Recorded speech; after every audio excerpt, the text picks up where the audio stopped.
찔끔찔끔 여러 번 놔주는 병원이 마치 환자한테 호의를 베푸는 듯이 이렇게 보여질 수 있어요. 조금 불편하다 그러면은 조금 뭐 더 놔주세요. 그러면 뿅 놔주고, 다음 달에 보고 또 아쉬우면 또 와. 뿅 놔주고. 이거 환자분한테 잘해주는 게 아니에요. 환자분한테 굉장히 해를 끼치는 거예요. 글 잘 봤습니다. 혹시 보톡스는 주기적으로 계속 맞아야 되나요? 이런 질문이 있었어요. 보톡스를 주기적으로 계속 맞아야 되냐? 주기적으로 계속 맞아야 돼요.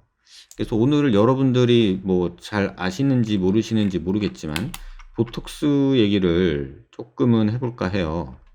그래서 그 보톡스 얘기가 어떤 얘기인지 한번 보시죠. 우리가 신경이 이렇게 지나가는데 이렇게 뉴론이라고 불러요. 이렇게 뉴론. 그래서 뉴론이라는 게 이렇게 가서 근육에 가서 이렇게 신경이 들러붙어요. 그래서 이 부분을 우리가 시냅스라고 그래요. 신경 근전도, 그러니까 NM 정션이라고 하는데 뉴로머스큘러 정션이라는 뜻이에요. 그래서 신경과 근육이 만나는 부위. 그래서 이런 데를 우리가 시냅스라고 하죠. 그렇죠? 근데 요 과정에서 신경에서 이 근육으로 어떻게 신호가 가냐. 그래서 근육이 수축해라 라는 신호가 가는 거를 어떻게 하냐라고 보면 이렇게 뉴론의 축삭돌기라고 하는데 끝에서 이렇게 안에 신경 전달 물질이 이렇게 만들어져 있는 베지클, 조그마한 주머니 같은 게 있어요. 그래서 신경이 전달이 되면 얘가 이 시냅스 막에서 붙어가지고 퓨전이 되면서 안에 있는 이 아세틸콜린이라는 녀석을 분비를 해요. 그러면 아세틸콜린이라는 게 분비가 되면 이쪽 근육에 있는 쪽에서 아세틸콜린이 리셉터에 딱 달라붙으면서 근육이 신호를 받아가지고 딱 수축을 하는 거예요.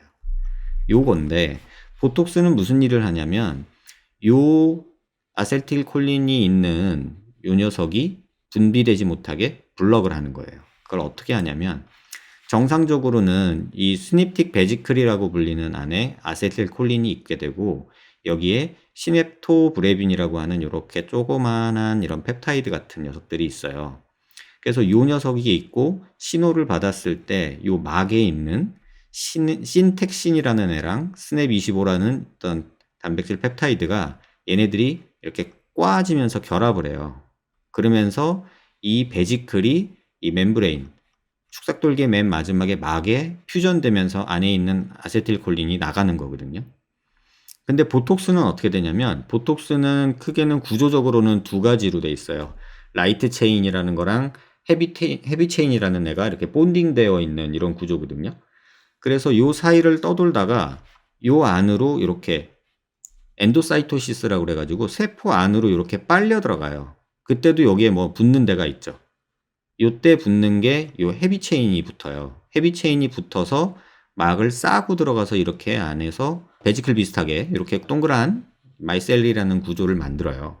그럼 여기서 라이트 체인이 분리가 일어나면서 얘가 안으로 떠다녀요. 그러면서 이 녀석이 여기에 있는 아까 말했던 신텍신이라는 애를 이렇게 잘게 뿌개요. 그렇게 하는 게 타입 C고요. 보톡스. 그 다음에 타입 ACE라는 보톡스가 이제 종류가 되게 많거든요. A, B, C, D, E, F, G까지 있어요. 보톡스 종류가. 그래서 이런 식으로 이렇게 C타입은 신텍신을 자르고 그 다음에 ACE는 아까 말한 스냅25라는 그런 녀석을 자르고 그 다음에 BDFG는 이쪽에 스냅토브레빈이라는 애를 이렇게 조각을 해서 분해를 시켜버려요. 그러면은 얘네들이 이렇게 결합을 못하니까 얘가 막 밖으로 분출이 안 되는 거예요. 그래서 신경이 전달이 안 되는 거예요. 그런데 문제는 뭐냐면은 보톡스가 이렇게 결합을 해서 쪼개고 나면은 얘도 총알이 100개야. 이렇게 100개를 얘를 다다닥 잘랐어요. 다다다다다다. 그러다 보니까는 얘가 이제 총알을 다 썼어. 그러면 얘는 계속 재생이 된단 말이에요. 그러면 새로운 베지클하고 얘들이 만나서 신경 전달이 일어나요. 그래서 그 과정이 이 리뉴얼이라고 하는데 이 녀석들이 다시 재생돼서 한 바퀴 돌아서 있던 것들은 없어지고 새롭게 리뉴얼되는 그 턴오버 레이시라고 하는데 그게 한 5개월에서 6개월 정도 걸려요. 그래서 약 효과가 나타나는 거는 5, 6개월까지밖에 안 나타나는 거고 그 다음에는 리뉴얼이 일어나가지고 새로운 보톡스 약이 들어가지 않으면은 얘네들이 신경 전달이 이루어지는 거예요. 그러니까 결국은 보톡스의 약효는 5, 6개월 정도밖에 지속이 안 된다. 그래서 1년에 2번은 맞아야 된다. 이렇게 얘기를 하죠. 주기적으로 계속 맞아야 되나요? 필요가 있으면 맞는 거죠. 보톡스를 꼭 맞아야 되는 건 아니잖아요. 근데 본인이 필요하다면 주기적으로 맞아야 된다. 그거고요. 그 다음에 또 하나 여러분들한테 꼭 요거 얘기하면서 말씀드리고 싶은 건 뭐냐면, 이 보톡스 자체도 이물질이잖아요. 약물이지만. 작은 펩타이드로 된 약물인데, 요 녀석도 이렇게 자꾸자꾸 들어가잖아요. 그럼 몸에서 이물질로 인식하고 요 녀석을 잡아먹는 항체를 만들어요. 면역 반응이 일어나서. 그래서 요 녀석이 주기적으로 한 1년에 2번 정도 들어가는 걸로는 항체가 잘 형성되지 않지만, 뭐 짧은 간격으로 저용량으로 계속 맞아요. 그럼 몸에서 항체를 만들어 버려요. 그러면 약 효과가 없어져 버려요. 그래서 보통은 주기적으로 맞으면 한 10년 넘게 20년 가까이도 써요. 이 약을. 주로 우리가 쓰는 건 톡신 타입 A이기 때문에. 근데 이 녀석을 주기적으로 아니고 뭐 리터치니 뭐니 뭐 한 달 있다 다시 맞네 뭐 이런 식으로 하면 결과적으로는 나중에 항체가 생겨버리면은 이 보톡스를 맞아도 물약이 돼버려요. 그래서 요런 거는 보톡스를 맞으실 때 꼭 주의하셔야 되는 거는 5, 6개월 텀을 분명히 지켜라. 리터치라는 거는 맞은 다음에 한 2, 3일, 일주일 안짝에서 혹시라도 조금 부족한 데가 있으면 조금 놔주는 건 의미가 있는데, 뭐 한 달마다 맞는 사람들이 있어요. 모 병원에서 이렇게 주사 보톡스랑 필러만 놓는 병원에서 한 달 있다 오세요, 한 달 있다 오세요 이러면서 계속 놔주는 병원들이 있어요. 그거는 20년 쓸 수 있는 보톡스를 몇 년밖에 못 쓰게 만드는 거예요. 몸에서 항체를 만드는 거나 똑같아요.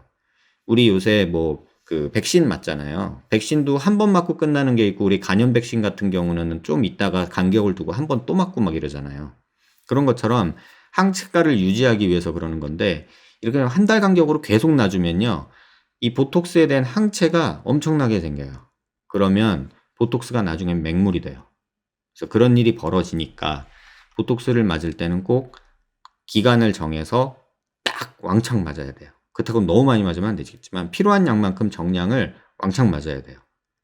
근데 그렇지 않고 찔끔찔끔 여러 번 놔주는 병원이 마치 환자한테 호의를 베푸는 듯이 이렇게 보여질 수 있어요. 조금 불편하다 그러면 조금 뭐 더 놔주세요. 그러면 뿅 놔주고, 다음 달에 보고 또 아쉬우면 또 와. 뿅 놔주고. 이거 환자분한테 잘해주는 게 아니에요. 환자분한테 굉장히 해를 끼치는 거예요. 그러니까 기분은 좋을지 몰라요. 왠지 공짜로 더 몇 번씩 해주니까 어우 저 병원은 되게 서비스가 좋아 이렇게 느낄지도 몰라요, 환자분들은. 근데 그거는 환자분한테는 독이 되는 거예요. 20년 쓸 수 있는 약을 몇 년밖에 못 쓰는. 그래서 최근에 그 보톡스랑 필러만 낫는 병원들이 많아지면서 이 보톡스에 내성 생긴 분들이 은근히 증가하고 있어요. 그래서 이 부분이 여러분들이 좀 놓치고 있는 부분인 것 같아서, 리터치도 일주일 안짝에 하는 거고 끝내야지 뭐 한 달 간격으로 계속 맞고 이러는 거, 뭐 이번 달은 이마 맞고 다음 달은 눈가 맞고 다음 달은 사각턱 맞고 막 이런 식으로 나눠 맞는 거, 이런 거 진짜 안 좋은 거예요. 꼭 기억하시면 돼요.